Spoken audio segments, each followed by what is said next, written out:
Check out carmarshal.com. The link is in the description. They help support us.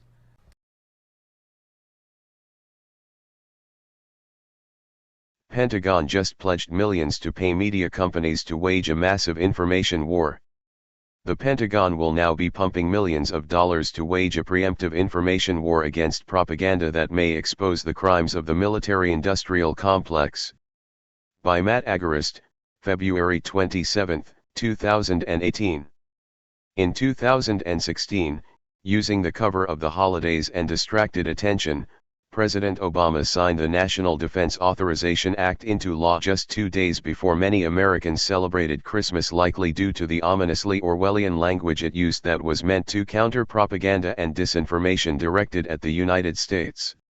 Now, it appears that this counter-propaganda move will be taken a step further as the Department of the State announced a partnership with the Department of Defense this week to spend millions on initiatives to counter propaganda and disinformation. Department of State. Heavy checkmark. At State Department. The at State Department is pleased to announce a new partnership with the at Depth of Defense for initiatives to counter propaganda and disinformation from foreign nations. At Undersect said the transfer of funds announced today reiterates the U.S. commitment to the fight. https://go.usa.gov/xnepu. 10:53 a.m.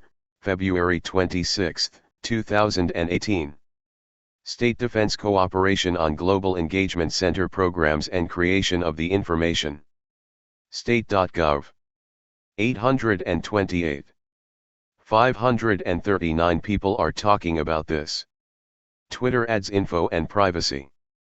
To counter what they perceive as propaganda and disinformation from foreign nations, the Pentagon plans on paying private companies to create content that will serve as weaponized media.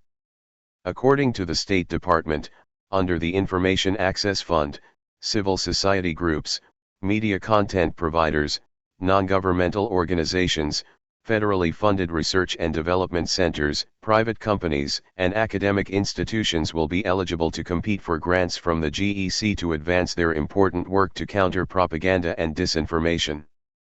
The United States is not only actively engaging in an information war, but they announced that they will be leading the preemptive strike.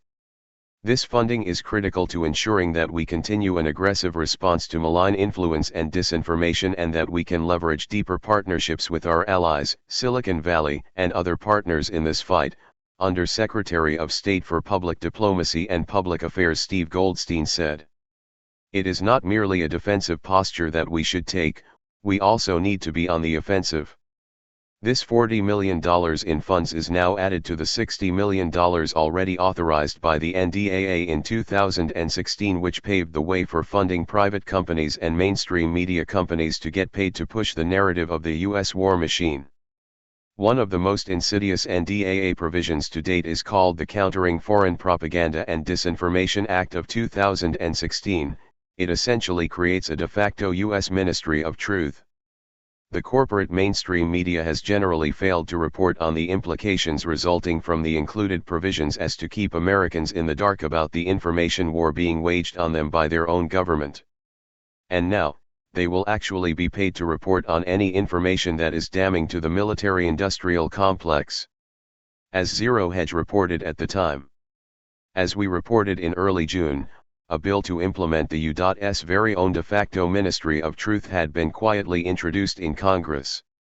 As with any legislation attempting to dodge the public spotlight, the Countering Foreign Propaganda and Disinformation Act of 2016 marks a further curtailment of press freedom and another avenue to stultify avenues of accurate information. Introduced by Congressman Adam Kinzinger and Ted Lieu, H.R. 5181 seeks a whole-government approach without the bureaucratic restrictions to counter foreign disinformation and manipulation, which they believe threaten the world's security and stability. Also called the Countering Information Warfare Act of 2016, S. 2692, when introduced in March by Senator Rob Portman, the legislation represents a dramatic return to Cold War-era government propaganda battle. H.R. 5181 would task the Secretary of State with coordinating the Secretary of Defense, the Director of National Intelligence, and the Broadcasting Board of Governors to establish a Center for Information Analysis and Response, which will pinpoint sources of disinformation, analyze data, and in true dystopic manner develop and disseminate fact-based narratives to counter effrontery propaganda. Given the dis-proven narrative on alleged Russian interference in the election and the push by mainstream media, NGOs, and civil society organizations to keep the conspiracy theory alive, the idea of the Pentagon throwing money at these very organizations to preemptively wage an information war is chilling, to say the least. As the text of the NDAA explains, the Center will support the development and dissemination of fact-based narratives and analysis to counter propaganda and disinformation directed at the United States and United States allies and partner nations. Although this new program claims to be aimed at foreign nations, the wording in the NDAA indicates otherwise. Many of the Global Engagement Center's duties concern targeting disinformation and propaganda being disseminated in other nations. However, it subtly suggests the effort would seek to prevent such content from reaching the United States. Thus, domestic actions are, by no means, ruled out.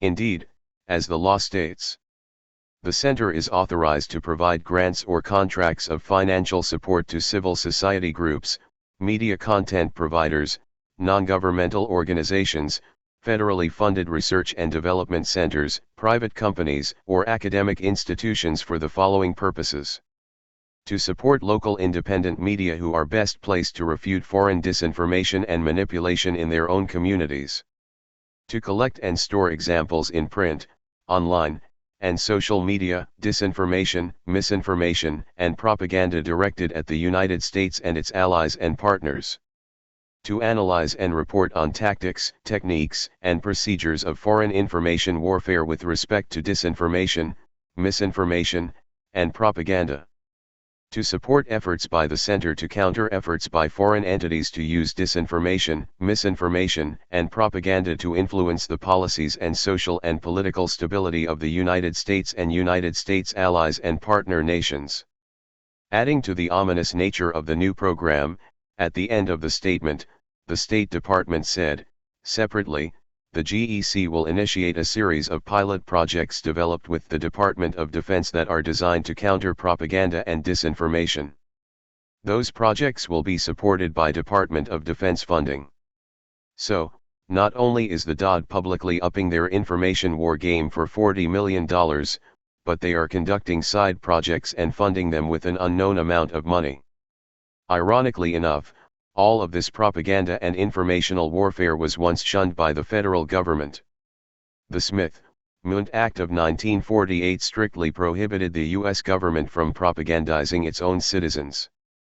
However, in 2013, again using the NDAA as cover, the government quietly modified the bill allowing for materials produced by the State Department and the Broadcasting Board of Governors, BBG, which used to be only informational weapons against our enemies, to be available within the United States. When looking at the massive half-truths and utter dismay of government accountability, especially police and military, the reason so many Americans accept it without question becomes entirely clear. They are programmed to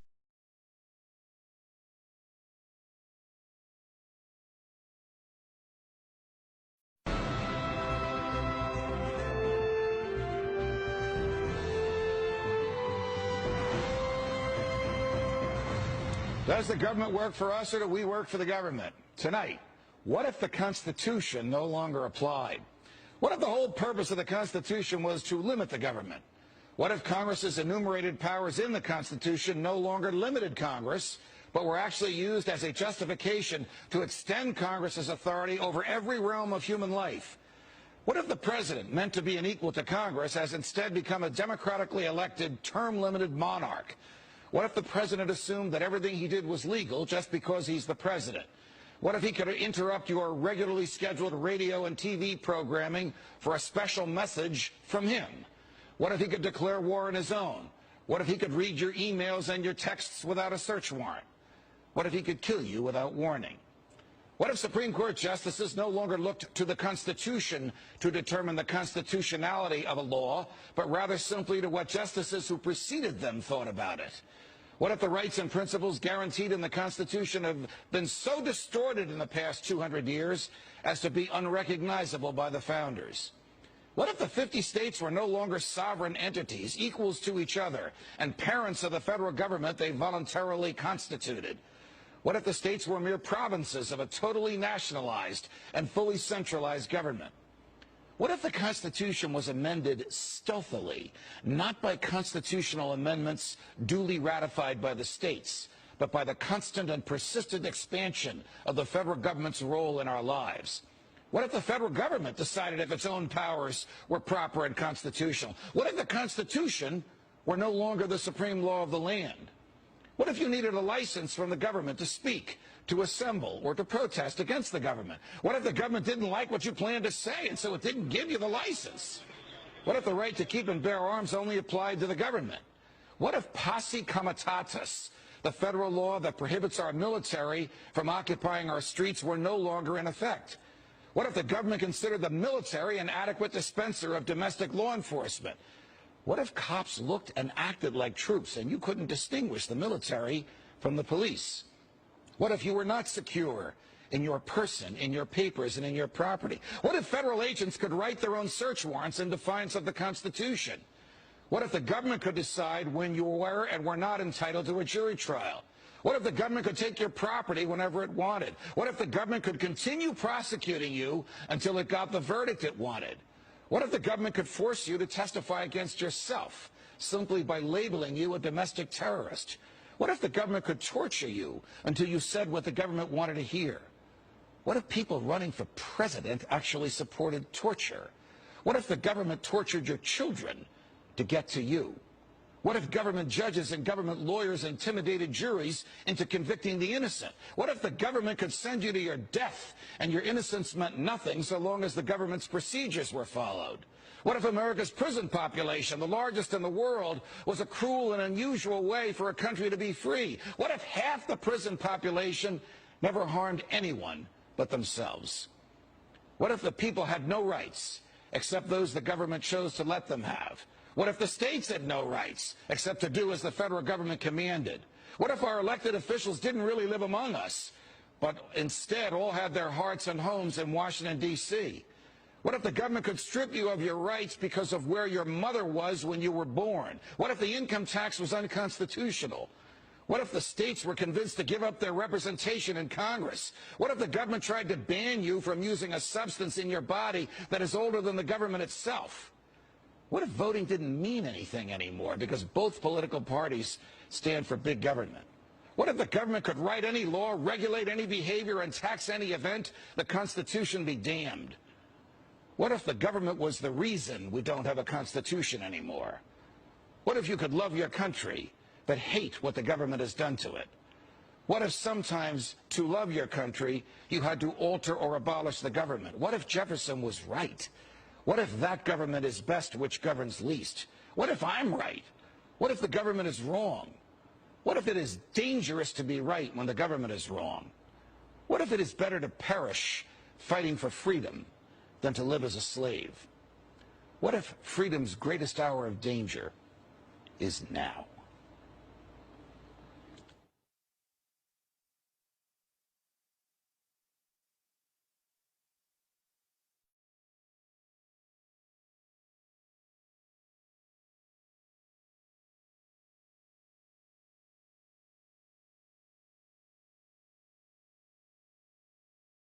County. This is Charlotte County Cop Watch, and I wanted to explain what fair use is.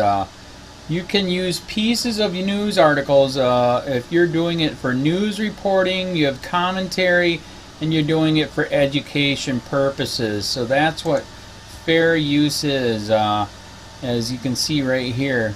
Another reason why I wanted to make this video is to let you know I have just joined with Patreon. A nice thing with Patreon, I make no money on YouTube. They took the money away years ago, and so this is another way to give, and it's a nice thing too because you can give monthly.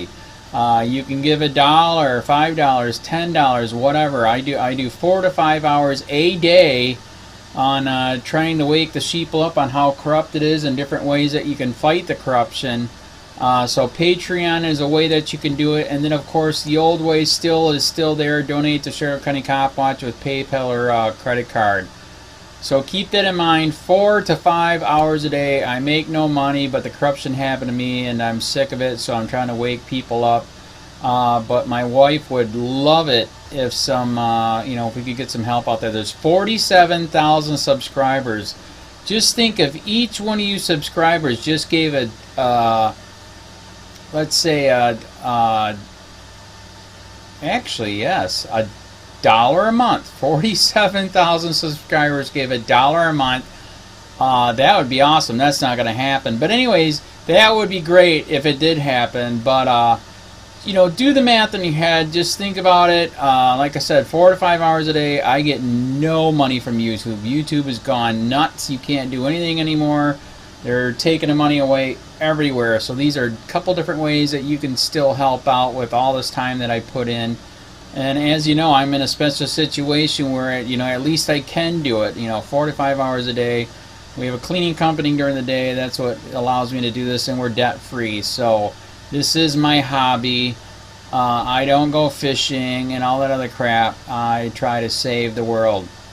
So help me out to make the wife happy, man. In fact, if you guys did give $1 a day, and there was 47,000 of you, and you did it, and each of you gave $1, and that was every month, oh my God, yes, I could quit. I could start suing them. Another idea too that we have is, if I got, some funds, we could actually contact everyone that has been ticketed and or arrested and put in jail and start sending them postcards to let them know we're here, and to see if everything went all right, and if it didn't, find out their story. So we could even do more investigations and more lawsuits. Lawsuits take money.